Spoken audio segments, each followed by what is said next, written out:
नमस्ते, आप सभी का स्वागत है। मेरा नाम आनंद है। तो महिला महासभा है समाजवादी पार्टी, उसकी राष्ट्रीय सचिव मेरे साथ मौजूद हैं, सुनैना कुशवाहा जी।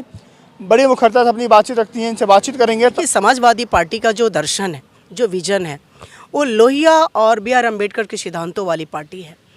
और जो भी भाजपा कह रही है कि जिस तरीके के विचित्र उनकी भाषाएं, ओछी भाषाएं आ रही हैं, उससे हमें कुछ लेना देना नहीं है। लेकिन समाजवादी पार्टी हमेशा अपने सिद्धांतों पे, अपने नीति पर और अपने सोच पे खरा उतरी है। और जिस प्रकार से अभी कुछ ही दिन पहले आप देख रहे थे कि शूद्र की बहुत चर्चा हो रही थी, तो जिस प्रकार से एक प्रणाली व्यवस्था है हमारे समाज में, जो 4 वर्गों में इस समाज को बांटा गया है, तो इसमें जो हमारे राष्ट्रीय अध्यक्ष माननीय अखिलेश यादव जी हैं, वो बी आर अम्बेडकर के जो सिद्धांत थे, जो मूल रूप से उनको आगे लेके जा रहे हैं, जिसके वाहक थे मान्यवर कांशीराम साहब। और बहुत समय तक इस कार्य को पूरा अंजाम दिया था माननीय स्वामी प्रसाद मौर्य जी ने बसपा में रह करके। लेकिन उनके नीति, उनके नियम कुछ अलग दिखाई देने लगे, जिससे उनको पार्टी से त्यागपत्र देना पड़ा। और एक ऐसे पार्टी में आज वो कार्य कर रहे हैं जो वाकई अम्बेडकर साहब, कांशीराम साहब, लोहिया जी के दर्शन को ये पार्टी आगे लेके जा रही है।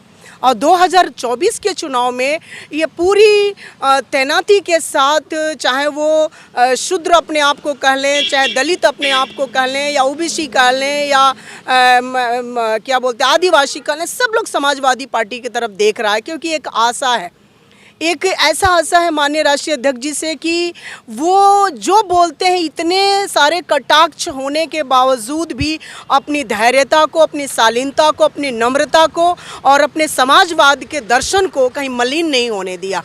तो एक आशा है लोगों को कि नहीं, अखिलेश जी समाजवादी पार्टी के मुखिया, समाजवादी पार्टी के दर्शन को और मान्यवर कांशीराम जी के नीति को, सिद्धांत को, दर्शन को, लोहिया जी के सिद्धांत को माननीय अखिलेश यादव जी आगे बढ़ा रहे हैं। उनके साथ कदम से कदम माननीय स्वामी प्रसाद मौर्य जी उसके विचारों से लैस होकर के आगे बढ़ रहे हैं। लेकिन माननीय कांशीराम जी की जो विरासत है वो मायावती जी को मिली थी। मायावती जी 4 बार सूबे के मुख्यमंत्री रही, इस समय सुप्रीमो हैं।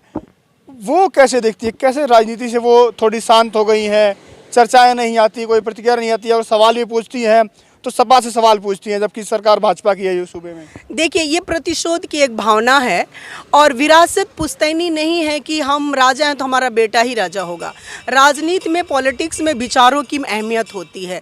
उनका विचार आज कहीं ना कहीं एक तरीके से प्रतिशोध वाली विचार है, तो उनके विचार को भी जनता देख रही है। उनके विचार को सारा उत्तर प्रदेश देख रहा है कि उनकी किस प्रकार की विचारधारा है, कि उन्होंने राजनीति में रह करके किस प्रकार से कार्य किया और अभी उनका विचारधारा क्या है। लेकिन आज जो बातें आई हैं, आज इस बात की चर्चा करनी चाहिए कि आज हमारे प्रदेश के युवाओं के पास हाथ में कोई काम नहीं है, उनके काम के ऊपर चर्चा होनी चाहिए।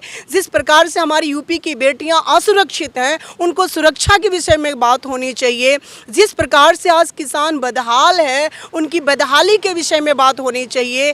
जिस प्रकार से आज महिलाएं अपने आप को असुरक्षित महसूस कर रही हैं, इसके बारे में बात होनी चाहिए। शिक्षा के ऊपर बात होनी चाहिए, चिकित्सा के ऊपर बात होनी चाहिए, डेवलपमेंट के ऊपर बात होनी चाहिए। इस पे कोई बातचीत नहीं हो रही है। बाकी अलग अलग बातें जिसमें जनता का कोई लेना देना नहीं है, उसमें उलझा करके, और ये सारी एक मिली जुली एक राजनीति है कि वो कैसे क्या बोल रही हैं, कहाँ से वो बोल रही हैं, शब्द उनका नहीं है, सिर्फ उनकी होठ हिल रहे हैं, कहीं और से शब्द आ रहे होंगे। मैं नहीं बता सकती वो कहाँ से आ रहे होंगे।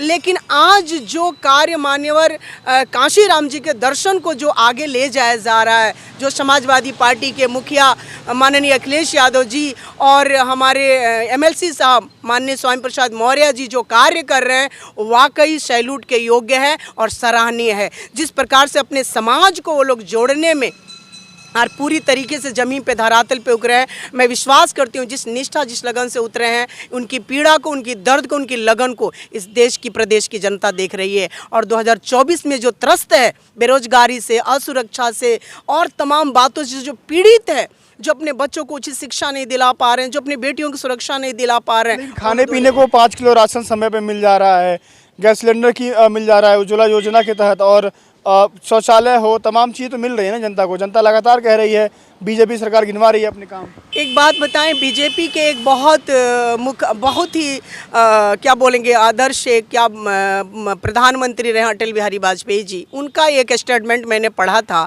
कि मुफ्त में कुछ भी मत दो, कुछ भी मत दो, सिर्फ शिक्षा दे दो, वो अपने पैरों पे खड़ा हो जाएगा तो 5 किलो राशन के लिए मोहताज नहीं रहेगा। एक तो जानवर जैसा ये कार्य हो रहा है कि खूंटे से बांध दिया, जब वक्त आया तो उसे पानी पिला दिया, वक्त आया तो उसे घास और चारा खिला दिया। जनता खुश है मैम? जनता बिल्कुल खुश नहीं है, लेकिन जनता को इस प्रकार से ये लोग र्यूमर बना के डरा के रखना चाह रहे हैं। जैसे जानवर उठता है, उसे प्यास लगती है, लेकिन मालिक क्या करते हैं, एक छड़ी मार देता है, वो फिर डर के मारे बैठ जाता है। इस प्रकार से ये जनता को डरा के रखें, जबकि ये लोकतंत्र की हत्या हो रही है।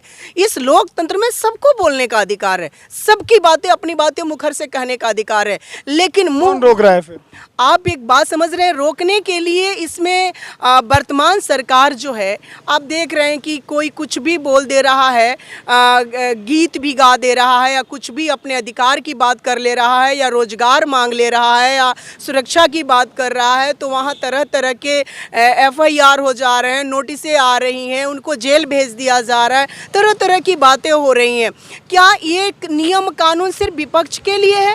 क्या पक्ष के लिए कुछ भी नियम नहीं है? पक्ष के लिए भी तो नियम होना चाहिए ना, कि कितनी अभद्र टिप्पणियां हो रही हैं, उन पर कोई कार्रवाई नहीं है, लेकिन विपक्ष मुंह खोलते ही उसके ऊपर FIR हो जा रहा है, उनके ऊपर नोटिस आ जा रहा है, उनके कटाक्ष किए जा रहे हैं। ये किस प्रकार का लोकतंत्र है? और सरकार में जो है, जो सत्ता में है, हम उनसे बात नहीं करेंगे, हम उनसे रोजगार की बात नहीं करेंगे, हम उनसे सुरक्षा की बात नहीं करेंगे, तो जो किनारे बैठा हुआ है, जो विपक्ष में खड़ा है, हम उनसे कैसे कह सकते? जब इनकी सरकार आएगी तो इनसे भी पूछी जाएगी। लगातार अखिलेश जी आरोप लगाते हैं कि 2022 के विधानसभा चुनाव में जो बसपा के टिकट तय हुए बीजेपी के कार्यालय से तय हुए, तो इस बार 24 में क्या देखते हैं आप? देखिए 24 में क्या बोलते हैं कि इंसान अनुभव से आगे बढ़ता है, तो 2022 में जो बातें हुई थी, हम आशा करते हैं कि जिस प्रकार से बीजेपी स्ट्रेटेजी के थ्रू बहुत सारी बातें हैं, जिससे वो बहुत सारे एक तरीके से EVM को भी लेकर के, 5 किलो राशन को लेकर के बहुत सारे ऑप्शन हैं, जिसके बुनियाद पे वो चुनाव जीत करके सरकार बनाई है। लेकिन आने वाले दिनों में एक बच्चे को नौकरी नहीं है, एक बच्चे का अच्छा फ्यूचर नहीं है, एक भविष्य नहीं है, वो पढ़ लिख के BEd, BSc, MCom, MTech, BTech, engineering कर लेके बेरोजगार पड़ा है, उन लोगों की आंखें बंद नहीं है, उन लोगों की आंखें खुल चुकी है। और आने वाले 2024 में चाहे वो जितने भी बड़ी स्ट्रेटेजी क्यों ना बना लें, लेकिन जनता इस बात को तय कर चुकी है कि आने वाले दिनों में 2024 में उत्तर प्रदेश के 80 सीटों पे समाजवादी पार्टी को समर्थन देंगे। अच्छा, देखा जाएगा कि महिलाएं जो होती हैं वो घर का काम धाम संभालती हैं आमतः, और इस 22 के चुनाव में महिलाओं ने बीजेपी को खासा पसंद किया, वोट गया उधर। वो चाहे राशन मिलना हो फ्री का, या नमक मिलना हो, चना मिलना हो, तमाम चीज़ें ऐसी जो फ्री की चीज़ें थी, महिला वोट बैंक जो है उनको समाजवादी पार्टी अपनी तरफ लाने के लिए कैसे तैयार कर रही है, क्योंकि आप महिला हैं और समाजवादी नेता हैं? तो देखिए बीजेपी का एक बहुत इमोशनल ब्लैकमेलिंग ड्रामा है, जो क्या बोलते हैं कि हमारे गांव के भाषा में बोला जाता है कि खिला के उघट देना। यानी उन्होंने नमक बांटा तो ये बोल के बांटा कि नमक खिलाए, नमक का कर्ज अदा करना है।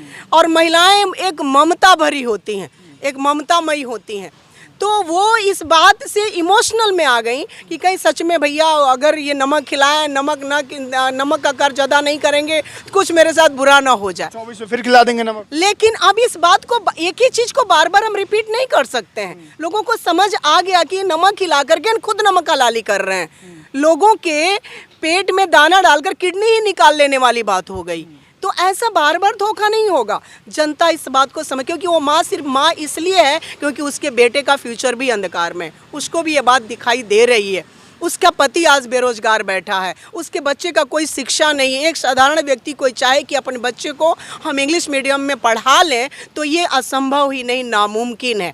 एक डॉक्टर, एक इंजीनियर, एक टीचर, एक वकील बनाने के लिए कोई सोच नहीं सकता है मिडिल क्लास का व्यक्ति। तो वो माताएं, वो बहनें आज इस बात को समझ चुकी हैं कि आने वाले दिनों में अगर हमारा फ्यूचर, हमारे बच्चों का फ्यूचर, हमारे प्रदेश का फ्यूचर, हमारे लोगों का फ्यूचर अगर प्रकाश में आएगा तो समाजवादी पार्टी होगी। अच्छा, आखिरी सवाल करता हूँ मैं, जातिगत जनगणना की मांग लगातार हो रही है। केशव प्रसाद मौर्य जो डिप्टी CM है, एक बार दबे मन से उन्होंने भी कहा था गिनती होनी चाहिए, लेकिन फिर वो चुप हो गए। अखिलेश जी लगातार मांग कर रहे हैं। 24 के चुनाव में कितना बड़ा मुद्दा होगा, क्या गिनती होनी चाहिए? एकदम होनी चाहिए, जाति जनगणना होनी चाहिए, क्योंकि जाति जनगणना होगी तभी तो लोगों को पता चलेगा कि हम इतनी बड़ी लॉबी में हैं तो भी हमारा हिस्सा नहीं मिल पा रहा है। और ये छोटी से समूह में होकर के सारे हिस्सों पे कब्जा करके बैठे हुए हैं। तो केशव प्रसाद मौर्य जी क्या बोले हैं आप लोगों ने सभी सुना होगा, लेकिन वो कितने प्रेशराइज में बोले हैं या नहीं प्रेशराइज में बोले हैं, या प्रेशर से बोले हैं या प्रेशर से चुप हो गए हैं, ये भी हम क्लियर कट नहीं बता सकते उनकी मानसिकता को। लेकिन जो हमारे नेता बोल रहे हैं कि जाति जनगणना होनी चाहिए, ये बेशक होनी चाहिए, ताकि लोगों को पता चलना चाहिए कि ओबीसी कितना है, दलित कितना है, एसटी कितना है, माइनॉरिटी कितना है, और भी लोग कितने, ये पता चलनी चाहिए। और जितना जिसके हिस्सेदारी उनकी उतनी हिस्सा दे दो, बस। इसमें कोई झगड़ा ही नहीं है। झगड़ा तो तब है कि जो दूसरे का हिस्सा तुम खा के बैठ जा रहे हो और डकार भी नहीं ले रहे हो।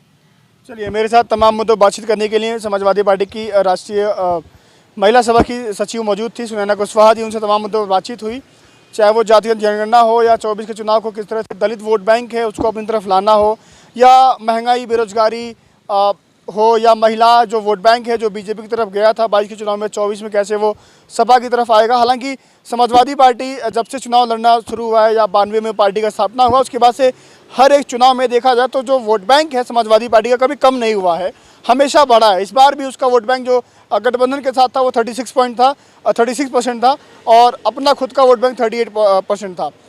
देखना होगा कि 24 के चुनाव में समाजवादी पार्टी कैसे तैयारी करती है। वहीं बीजेपी लगातार दावे कर रही है कि काम जो हमारा हो रहा है उसके बदौलत हम यूपी की 80 सीटें निकालेंगे। फिलहाल जो भी खबर आएगी 24 के चुनाव को लेकर के आपको बताते रहेंगे। अभी के लिए नमस्कार।